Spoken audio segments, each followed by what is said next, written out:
Welcome to the Academy of Esports with James O'Hagan. He's on fire. Boom shakalaka. Welcome to the Academy of Esports podcast. I am your host, James O'Hagan, and in this episode, I have Hillary Phan with us today. She is the program operations manager for GG Tech, but she is also, I think, putting some time into some fantastic organizations. Number one, she's the assistant operations manager for AnyKey, and AnyKey is an organization that is near and dear to my heart. Also, she is the director of diversity and inclusion at Voice, and Voice is an organization that is dedicated to promoting the good things in esports at the intercollegiate scholastic level. Hillary, thank you for being a guest in the Academy of Esports podcast today. Yeah, thanks for bringing me out. You are probably as OG as I am in the scholastic esports space. You have a long history that goes way back to UCI esports, and we're talking like 2017, 18. Yeah, around then. I spent around 5 years, both as an intern and full-time staff working for UCI Esports. Yeah, so you have a very deep history in this space. People I know who know you find you to be incredibly engaging. You're well respected, and as an added bonus, you get to be on the symposium at Purdue University on April 8th. Games Make a Difference. As a speaker on our diversity and inclusion panel, which I think is a fantastic get, I must say. So I want to thank you for that, Hillary, in advance. No, it's a total honor on my behalf. There's a lot of really great experts there that I'm so excited to really meet and learn from. Yeah. Well, and the purpose of this today is to allow us the opportunity to get to know you, and so that the people can say the same thing about you, about getting to know you and meet you.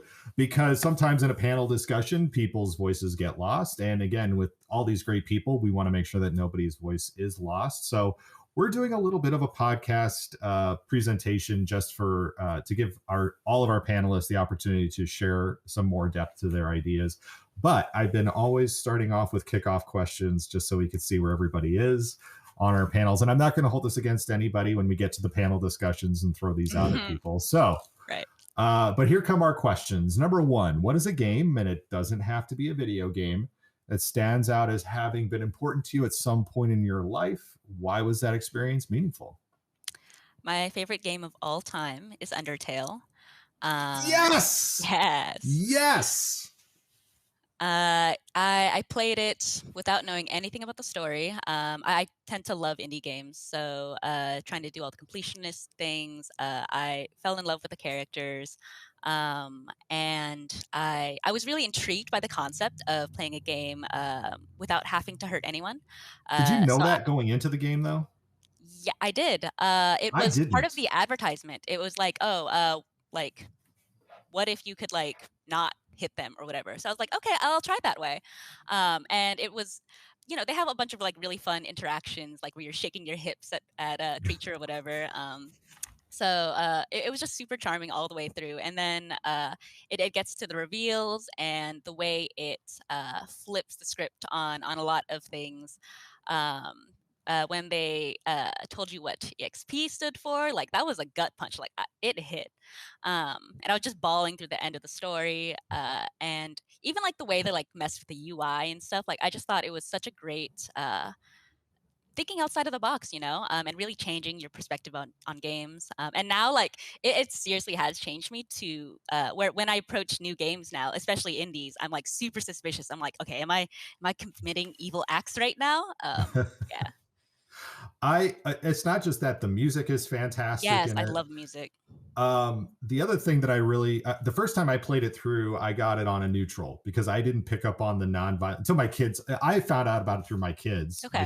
My son went as Sans one year for Halloween, and I didn't pick up on anything until I started playing it. But then I played it again the second time, and I played it on a pacifist, and really loved it. The problem was that I started to play Genocide. Oh, I could never. I can't. You love these characters so much, you can't possibly, unless you're really just okay, I really want to see how this goes. But I could not do the Genocide mode. It just hurt me too much. Yeah. Even the end where it's when you finish the pacifist route and it's okay, the only person who can ruin this for us is you, if you restart the game. And so I've never played the game again. I just watch replays, but I can't do it. I am very emotional and I get attached. So yeah, I have my original save file and everything. Well, you're more OG on that than I am. So there you go. Well, second question. Maybe it's totally eccentric, or maybe it's quite traditional. What's your superpower? That thing you do better than most people, or what's the thing that you wish you could do better than most people? So I kind of teased this in the first answer, actually, but I feel like my superpower is feelings. I'm really good at connecting with people on an individual level, being able to have the space and empathy for their motives, for where they're coming from, stuff like that. That's why I love working with students, and my work in DE&I. I really care about people and giving them the ability to be themselves wherever they are. Yeah. Okay, and I would agree with that. Knowing what I know about you, yes, you are very, I would say, empathetic about everything and everybody. What? Okay, now I gave you this Yeah. question ahead Yeah. of time, but only like for a couple of minutes before we started the Right. talk. But you really searched this one out, and I really I like this did. answer. Yes. Name one song. Whenever it hits your speakers, you're going to sing along to it. And my answer was everything from Steven Universe. I adore that show. More on the feelings and stuff. More on the just like really great messaging, and the way it flips the scripts on certain things, the way it talks about trauma and relationships. I just adored everything about that show. I watch it pretty regularly as like a comfort show. That's a fantastic comfort show too. And again, if Yeah. it's one I will bet that if you have teenage kids, because I know my teenage kids know that show fairly well. Yeah. Ask them about it. It is a very different cartoon than Yes. anything you might have ever seen. See, for me, Yeah. the very different cartoon for me growing up, my teenage years was Ren and Stimpy, but Yeah. for Yeah. completely different reasons, because it was super violent and super gross. So Steven Universe, not super violent, not super gross.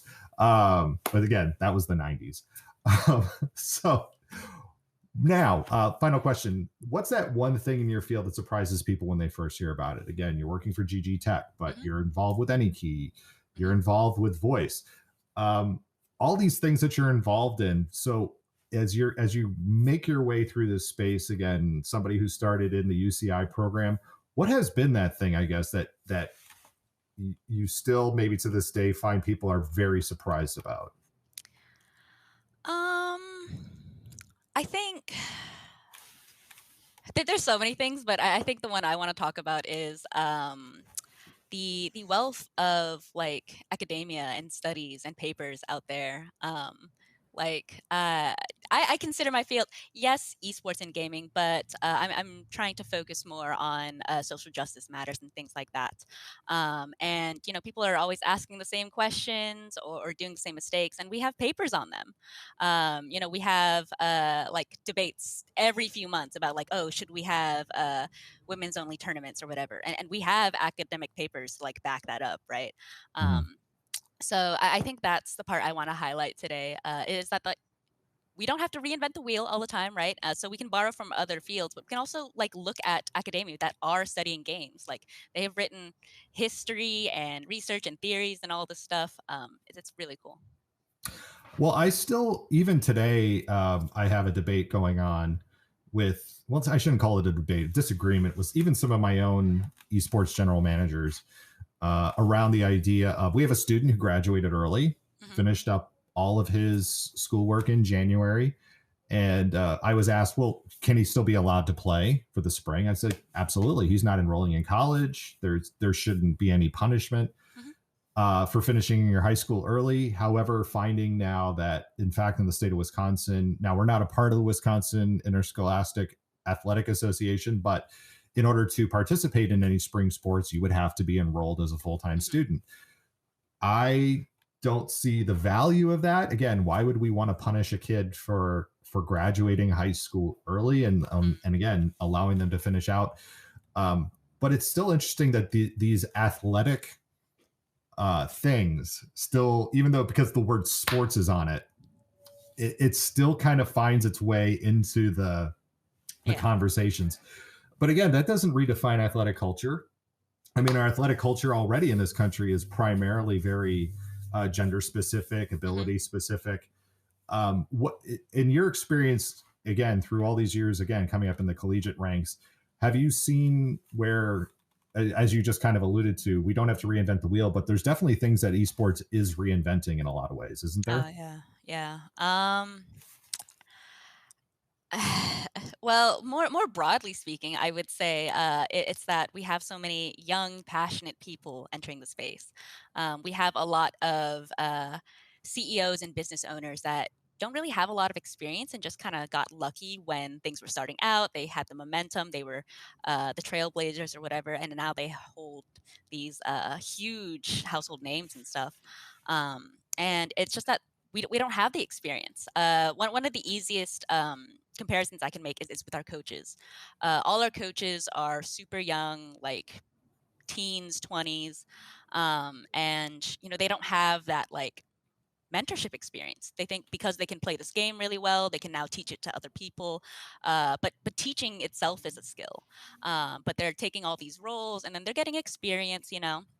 But they're not really looking at again, we don't have to copy it exactly, but there is some value to like exploring how other coaches are trained in different fields, or to just even look at like mentorship or whatever. I feel like so many people are just so excited to do the thing that they're not really looking at like, okay, how can I do this thing even better? Like, what can I learn from? Well, even I think the conversation around diversity and inclusion has been forwarded a lot through gaming and through esports. I know that's where a lot of your focus is, obviously, right now. What should we be doing right now to, I guess, change status quo? What are some of the easy or some of the hard, even some of the hard conversations? Maybe I'm sure there's easy conversations that have been had. If it's just simply, well, let's just make sure that everybody feels safe in the space. Well, whenever somebody says a safe space, I go, safe for whom? Yeah. Yeah. That's always the follow-up question. But as again, as we start to make DEI something that is so important in this space, and it's kind of like the hallmark of it, what are some of the things we should be doing right now? The number one thing that would help everything, I think, is I think we've lost our focus on community. um, we we should be like working together. We should be trying to listen to each other, but there's just so much like competitiveness in the space, so much like trying to sell a product to people. We need to involve students in the room. We need to involve people of different identities in the room. We need to focus again on community, on the different communities, and then from there, like once you're focused on them, then you can authentically make programs for them, right? Like let's not make it an esports dress for women with a room full of guys who've never consulted anyone, right? It's that sort of idea, right? Like for an easy thing to do, I think people should. I know lots of esports on Twitter. Follow different people. Like don't just follow the same people who look like you who are in your roles. Like go follow a trans streamer. Go follow a black streamer. Like that's how you're going to get involved in the community and learn about the issues. Like if you actually expose yourself to them. Well, but has again in all your years of doing this, let me back up a little bit, because again, as you're saying, get involved in these spaces. Before you ended up at UCI, would you consider yourself a gamer? Yeah. Okay, what was your game in high school? I guess then, what was your relationship with gaming growing up? I would consider myself a lifelong gamer, starting off with Pokemon games and Game Boy Advance and stuff like that. But it did broaden once I entered middle school, high school, online gaming with friends. So we have titles like Maple Story, League of Legends, things of that nature, and it's just like playing with other people. Um, and I never really like thought I would pursue it professionally or anything like that. I mean, the space is unwelcome to people like me. And so it wasn't really an interest of mine until I got roped into it in college. And I was like, oh, I can create spaces for me. So really, your relationship, it sounds like you've always had a strong relationship with the games, but it's the community that has changed. Would that be fair to say for you in your Yeah. perspective? Yeah, I was mostly just very insular, just like with my friends and stuff. I think the first time I understood what the gaming community was like was 2014 Summoners Con. Never happened again, but it was this small, cute little con for League of Legends, and you got to see all these streamers come out. You got to see a decorated space. artist alley with lots of cool swag. The voice actors were there with panels and stuff like that. A bunch of cool folks, and just really like feeling the group excitement, the love for this game, for what we do and stuff like that. That's when it like really like clicked for me, I think. Dr. Coward, I know we talked about her before we started recording. She put out a question the other day on Twitter. What is the most toxic gaming community right now, and what's the most accepting? Yes. I loved seeing that one of the most accepting was the City Skylines group, because I'm a city builder. I love doing city building and community building event, and those are non-competitive games in a lot of ways. But the one that kept coming back up was either Overwatch or League of Legends. Have you noticed a shift? Is it just that now there's more attention paid to League of Legends, or has there, again, I talked to people who came up playing League of Legends years ago, and it's not like there wasn't a toxic segment of it, but it feels like there has been such a push towards the competitive side that it's kind of taken or changed the community a bit. It was always toxic. I haven't played in a long while, so I don't know how it compares to today. But I think what we're seeing now is more pushback, more people being able to join together and say, like, this is not okay. Whether or not that has a lot of impact, we're still figuring that out. But more people are talking about it now than before. I remember back in those days, my friends were being toxic, and I actually like drew the line there. I was like, I'm not going to play with you anymore, and this is not okay. It ended our friendship for like a year till we came back. But it's always had like these issues inherent to just the culture of the game. So yeah. Well, let me ask this then. Again, somebody who recognized that there was a toxic side to the space. What would, and again, I'm asking this question. It's for those of you who can see me on stream or watching this on YouTube, very cis white older male. Okay, so it's easy for me to ask this question, and I don't ask this in an insulting way. But what would draw somebody to a community that is toxic and again may not feel so welcoming to you right out? Was it your friend connections, or what was the thing that drew you into that game? It was mostly because it's what my friends wanted to play. And also I think I was in the middle of recognizing that I don't enjoy competitive games that much, but whether that's the competitiveness itself or the communities around it, I'm still figuring that out as well. But what drew me was the fact that my friends were playing. It was a way to engage with them. And then personally, even though it was a mess back then, they're cleaning up now. I did love the lore. I absorbed the lore, the stuff that they've trashed since. And the splash art. I love art. I love pretty things. So all of that stuff is cool. Yeah. It is a graphically beautiful game. And I think is. too, given your role again at UCI, I think that you guys at UCI as a program as a whole, being one of the first major collegiate programs, I think hopefully put a different spin on what the community can look like. Yeah. Again, it wasn't just the go into queue and find out who you're going to play with. It was starting to put more of a community structure. One of the things I still talk about to this day to people when they say, what was it like to go to UCI? I said, well, the arena was really nice. They had the seats for 6 people, but it was everything going on outside the arena. It was the game tournament that was going on, the fighting game tournament. Mm-hmm. That was one of the things that really stood out to me. Was it wasn't just the focus on the 6 people who were your your varsity gamers. Right. It was everybody around that space. That's the thing that I think drew me in the most to it, and just made everything feel so much more attainable, real, and not so.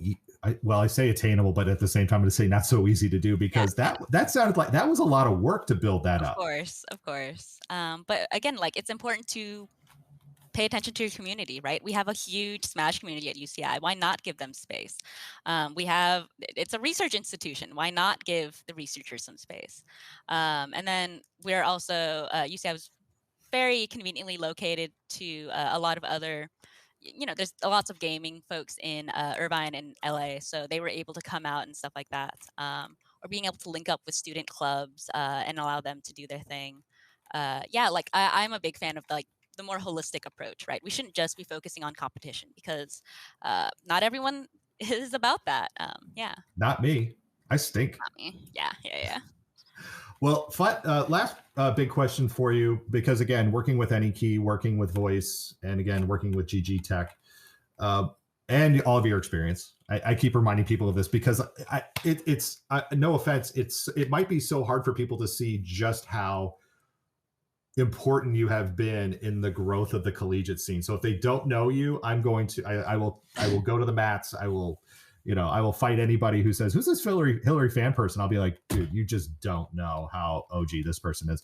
But I got to ask, what is that thing? And this could be from your current role or something you've seen in the past. Elements that a responsible scholastic gaming or esports program is going to have, in your opinion?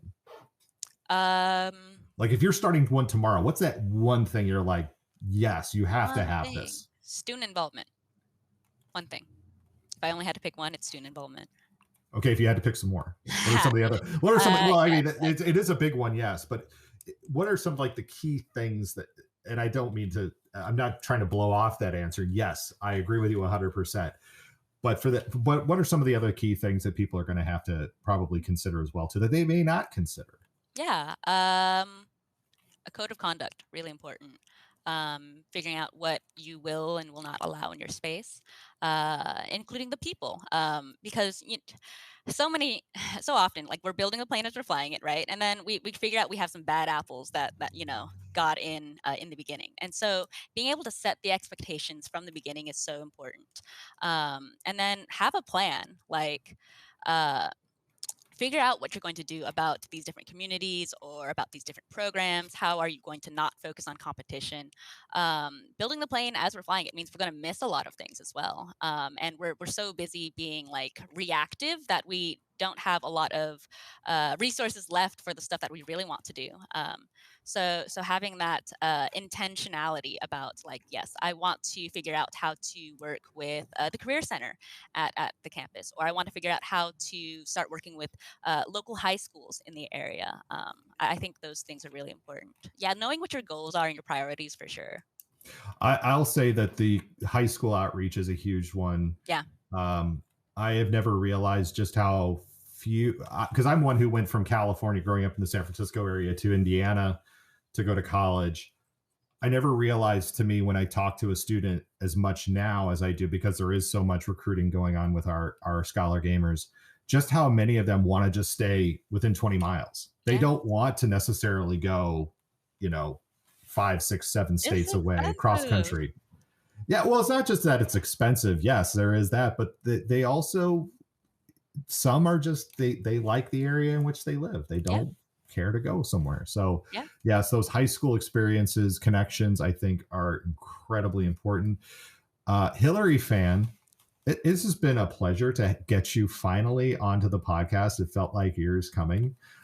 Hillary, again, will be a panelist for the Purdue University Symposium, Games Make a Difference, April 8th and 9th. Will be online, but if you're in the West Lafayette, Indianapolis, Chicago area, please come down and visit us. Registration is online. Hillary Phan, thank you for being a guest on the Academy of Esports podcast today.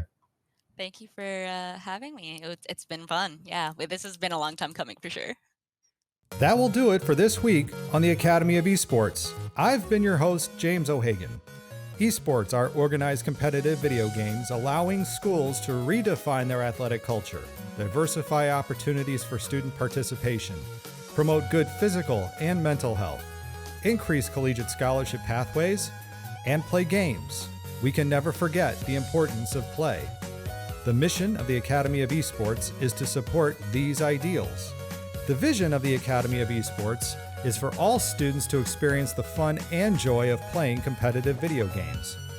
You may follow me on Twitter at Jim O'Hagan. That's at JIMOHAGAN,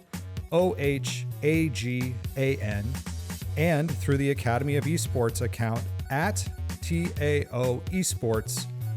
It's a great way to get the latest blog posts, podcast episodes, and news coming out of esports and education. And remember, you can continue your engagement by going to www.taoesports.com. You can also connect through Facebook at www.facebook.com/TAO Esports.